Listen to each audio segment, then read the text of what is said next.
یہ 2000 BC کی بات ہے کہ جب طوفان نوح کی تباہی کے بعد اللہ تعالیٰ نے سرزمین عرب پر ایک ایسی قوم پیدا فرمائی جو دنیا میں سب سے زیادہ طاقتور، مضبوط اور توانا افراد پر مشتمل تھی۔ یہ لوگ جسمانی خوبصورتی، سرخ و سفید رنگت اور وجاہت میں اپنا ثانی نہیں رکھتے تھے۔ مال و دولت کی فراوانی، شاندار تہذیب و تمدن، شان و شوکت سمیت دنیا کی ہر نعمت اور آسائش انہیں میسر تھی۔ قرآن کریم میں ارشاد باری تعالیٰ ہے کہ ان جیسی کوئی اور قوم اور ملکوں میں پیدا نہیں کی۔ قوم عاد کے متعلق تفصیل سوائے قرآن کریم کے کسی اور مذہبی یا قدیمی تاریخی کتب میں نہیں ملتی، اس لیے اس قوم کی حالت کا نقشہ یا قرآن کریم کے ذریعے بن سکتا ہے یا پھر ان اثریات کے ذریعے جو محققین علم آثار نے ان کے بارے میں حاصل کی ہیں۔ مورخین لکھتے ہیں کہ عاد نام کا ایک شخص حضرت نوح کی چوتھی نسل میں ان کے بیٹے سام کی اولاد میں سے تھا۔ چنانچہ اس شخص کی اولاد اور اس کی پوری قوم عاد کے نام سے مشہور ہو گئی۔ وہ اعرابی تھے جو بہت لمبے اور مضبوط ستونوں پر قائم کردہ عالی شان محلات میں رہا کرتے تھے۔ قرآن کریم نے انہیں ارم ذات العماد یعنی ستونوں والے کے نام سے یاد کیا ہے۔ ارم ان کا بہت خوبصورت شہر تھا جس کے آثار 1984 میں خلائی شٹر چیلنجر کی مدد سے دریافت کیے گئے ہیں۔ یہ علاقہ آج کل عمان کا حصہ ہے۔ بحریہ عرب اور بحر احمر کے درمیان عمان، حضرموت، بحرین اور مغربی یمن تک ایک وسیع صحرا ہے جسے صحرائے الاحقاف کہتے ہیں۔ یہ دنیا کے عظیم صحراؤں میں سے ایک ہے جس کا رقبہ ایک محتاط اندازے کے مطابق 65 لاکھ مربع میٹر ہے۔ اس صحرا میں سفید اور باریک ریت کے ہزاروں فٹ اونچے پہاڑ نما ٹیلے ہیں جہاں کوئی بھی چیز پھینکی جائے تو منٹوں میں غائب ہو جاتی ہے۔ کسی زمانے میں یہ دنیا کا سرسبز و شاداب علاقہ تھا اور وہاں یہ قوم عاد آباد تھی۔ آج یہ بھیانک صحرا اللہ تعالیٰ کی کھلی نشانیوں میں سے ایک اور اہل زمین کے لیے جائے عبرت ہے۔ قرآن کریم میں ارشاد باری تعالیٰ ہے کہ وہ ارم جو ستونوں والے تھے جن کی مانند کوئی قوم ملکوں میں پیدا نہیں کی گئی۔ بعض مفسرین نے لکھا ہے کہ ارم عاد کے دادا کا نام تھا جیسا کہ ان کے شجرہ نسب میں بیان کیا گیا تھا۔ ڈاکٹر اسرار احمد تحریر فرماتے ہیں کہ عام مورخین کا خیال ہے کہ ارم قوم عاد کے شاہی خاندان کا لقب تھا۔ حالیہ دور میں ایک شہر کے جو زیر زمین آثار دریافت ہوئے ہیں ان سے پتہ چلتا ہے کہ اس شہر کے فصیل پر 30 ستون یا مینار بنائے گئے تھے۔ کہا جاتا ہے کہ یہ شہر شداد نے خصوصی اہتمام کے ساتھ بسایا تھا جو اس قوم کا بہت بڑا بادشاہ تھا۔ قد و قامت اور جسمانی قوت کے لحاظ سے دنیا میں اس کا کوئی ثانی پیدا نہیں ہوا۔ اس طرح اس قوم نے جس معیار اور جس انداز کی تعمیراتیں کی، ایسی تعمیرات اس سے پہلے دنیا میں کبھی کسی قوم نے نہیں کی۔ شاید اسی لیے یہ جگہ شداد کی جنت ارضی کے نام سے تاریخ میں مشہور ہے، تاکہ لوگ آخرت کی جنت کے بدلے اس نقد جنت کو اختیار کر لیں۔ مگر جب یہ عالی شان محلات تیار ہو گئے اور شداد نے اپنے روسائے مملکت کے ساتھ اس میں جانے کا ارادہ کیا تو ان پر اللہ تعالیٰ کا عذاب نازل ہوا اور وہ سب ہلاک ہو گئے اور وہ محلات بھی مسمار ہو گئے۔ اس اعتبار سے اس آیت میں قوم عاد پر آئی ایک خاص عذاب کا ذکر ہوا ہے جو شداد بن عاد اور اس کی بنائی ہوئی جنت پر نازل ہوا۔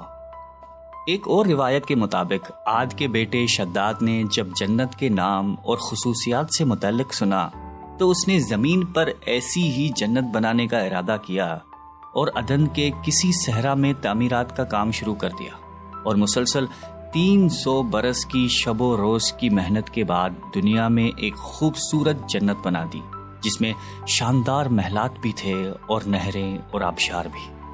شداد کی عمر 900 سال ہو چکی تھی۔ ایک دن اس نے قوم عاد کے لوگوں کو جنت کے دیدار کی دعوت دی۔ وقت مقررہ پر وہ اپنے لوگوں کے ساتھ جنت کی جانب روانہ ہوا۔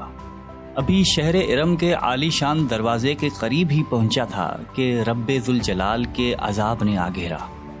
یوں شداد اپنی جنت کے ساتھ زمین میں ہی زندہ دفن ہو گیا۔ طوفان نوح کے بعد قوم عاد ہی وہ پہلی قوم تھی جو بتوں کے پجاری بنے۔ علامہ جلال الدین سیوطی اپنی تفسیر میں تحریر کرتے ہیں کہ قوم عاد نہایتی زور آور اور بہادر قوم تھی۔ وہ سب بت پرست تھے۔ مختلف کتب میں ان کے بتوں کے مختلف نام بیان کیے گئے ہیں۔ کچھ نے بتوں کے نام صدا، سمود اور ہیرا بتائے ہیں۔ مورخین کی رائے کے مطابق ان کے معبود بھی قوم نوح کی طرح پتھر کے 5 بت یعنی ود، سوا، یغوث، یعوق اور نصر ہی تھے۔ کفر و شرک کے سمندر میں غرق قوم عاد کی بد اعمالیاں جب اپنی انتہا کو پہنچ گئیں تو اللہ تعالیٰ نے انہی کے قوم کے ایک نیک اور صالح بندے کو ان پر پیغمبر بنا کر مبعوث فرمایا۔ حضرت ہود قوم عاد کی سب سے معزز شاخ خلود کے ایک خوبصورت اور وجیح شخص تھے۔ حضرت ہود علیہ السلام نے ان سے کہا کہ بھائیو، ایک اللہ ہی کی عبادت کرو، اس کے سوا کوئی تمہارا معبود نہیں۔ قوم عاد کے سرداروں نے جواب دیا کہ تم ہمیں احمق نظر آتے ہو اور ہماری نظر میں تم جھوٹے ہو۔ حضرت ہود نے کہا کہ میں رب العالمین کا پیغمبر ہوں اور اللہ کا پیغام تم تک پہنچاتا ہوں۔ کہنے لگے تم ہمارے پاس اس لیے آئے ہو کہ ہم اپنے ان معبودوں کو چھوڑ دیں جنہیں ہمارے باپ دادا پوجتے تھے اور صرف ایک اللہ کی عبادت کریں؟ اگر تم سچے ہو تو جس عذاب سے ہمیں ڈراتے ہو وہ لے آؤ۔ حضرت ہود مسلسل 50 برس یا اس سے بھی زیادہ واعظ و نصیحت کرتے رہے۔ کبھی انہیں اللہ کی عطا کردہ نعمتیں یاد دلاتے تو کبھی عذاب الہی سے ڈراتے، کبھی طوفان نوح کی ہولناکیوں کا ذکر فرماتے، لیکن وہ غرور و تکبر میں اندھے اور بہرے بنے رہے۔ انہیں اپنی طاقت پر بڑا گھمنڈ تھا۔ ارشاد باری تعالیٰ ہے کہ قوم عاد ناحق ملک میں غرور کرنے لگی اور کہنے لگی کہ ہم سے بڑھ کر قوت میں کون ہے۔ قوم عاد کے 13 خاندان تھے۔ عمان سے لے کر یمن تک ایک طویل علاقے میں ان کی بستیاں تھیں۔ سرسبز و شاداب کھیت و کھلیان، پھلوں پھولوں سے لدے ہوئے باغات، میٹھے پانی کی بل کھاتی نہریں، خوبصورت آبشاریں اور تندرست و توانا قوی، مضبوط اور قداور جسامتیں، انہی سب نعمتوں نے انہیں شدید گھمنڈ میں مبتلا کر رکھا تھا۔ حضرت ہود علیہ السلام نے اپنی قوم کو راہ راست پر لانے کے لیے بڑی جدوجہد کی، لیکن قوم عاد آپ کو جادوگر اور سحر زدہ شخص خیال کرتے تھے کہ جنہیں ان کے پتھر کے باطل خداؤں نے دیوانہ بنا دیا تھا۔ بالآخر وہ لمحہ بھی آ گیا کہ جب حضرت ہود علیہ السلام نے بارگاہ الہی میں دعا فرمائی کہ اے میرے پروردگار، انہوں نے مجھے جھوٹا کہا ہے، اب تو میری مدد کر۔ فرمایا اے نبی، یہ تھوڑے ہی عرصے میں اپنے کیے پر پچھتانے لگیں گے۔ اللہ تعالیٰ نے اپنے نبی کی دعا قبول فرمائی اور قوم عاد پر عذاب کی ابتدا ہوئی۔ بادلوں کے فرشتے کو حکم ملا کہ اب بارش نہ برسائی جائے۔ چشموں کے فرشتوں کو حکم ملا کہ ان کے چشموں اور آبشاروں کو خشک کر دو۔ دیکھتے ہی دیکھتے شادابی ویرانی میں بدل گئی، مویشی مرنے لگے، پھل اناج ناپید ہو گیا۔ پوری قوم خشک سالی کا شکار ہو کر بدحال و پریشان ہو گئی۔ یہ سلسلہ مسلسل 3 سال چلتا رہا۔ نبی سے قوم کی یہ پریشانی دیکھی نہ جاتی تھی۔ مسلسل واعظ و نصیحت کرتے رہتے اور فرماتے کہ اے میری قوم، اپنے پروردگار سے بخشش مانگو، پھر اس کے آگے توبہ کرو، وہ تم پر آسمان سے مینا برسائے گا اور تمہاری طاقت اور قوت میں اضافہ فرمائے گا۔ کہنے لگے ہود، تم ہمارے پاس کوئی دلیل ظاہر نہیں لائے، ہم صرف تمہارے کہنے سے نہ تو اپنے معبودوں کو چھوڑنے والے ہیں اور نہ تم پر ایمان لانے والے ہیں۔ ہم تو یہ سمجھتے ہیں کہ ہمارے کسی معبود نے تمہیں آسیب زدہ کر کے دیوانہ کر دیا ہے۔ اس زمانے میں یہ دستور تھا کہ قوموں کو جب کوئی مشکل آ گھیرتی تو وہ بیت اللہ شریف جا کر اللہ کے آگے آوازاری کرتے اور ان کی مشکل رفع ہو جاتی۔ یعنی کافر قومیں بھی اس حقیقت کو تسلیم کرتی تھیں کہ اس ارض و سما کے مالک ایک لافانی قوت موجود ہے۔ چنانچہ قوم عاد کے 70 سرکردہ افراد مکہ مکرمہ پہنچے، جہاں معاویہ بن بکر کی حکومت تھی۔ معاویہ کی ماں کا تعلق قوم عاد سے تھا۔ معاویہ نے ان کی خوب آؤ بھگت کی۔ وہ لوگ 1 ماہ تک وہاں رہے اور بارش کے لیے دعائیں مانگتے رہے۔ دعا کروانے والے سردار کا نام قیل بن عنبر تھا۔ اللہ تعالیٰ نے ان پر 3 رنگوں کے بادل بھیج دیے، سفید، سرخ اور سیاہ۔ پھر آسمان سے ندا آئی کہ ان میں سے ایک کو منتخب کر لو۔ قیل نے سیاہ بادل کو پسند کر لیا کیونکہ وہ خوب بارش برسانے والا تھا۔ پھر ندا آئی کہ تو نے ہلاکت اور تباہی کو پسند کر لیا ہے۔ چنانچہ اللہ تعالیٰ نے سیاہ بادلوں کو قوم عاد کی جانب ہانک دیا، جسے دیکھ کر پوری قوم خوشی کے شادیانے بجانے لگے۔ ارشاد باری تعالیٰ ہے کہ جب انہوں نے اس عذاب کو دیکھا جو بادل کی صورت میں ان کے میدانوں کی طرف آ رہا تھا تو کہنے لگے یہ تو بادل ہے جو ہم پر برس کر رہے گا۔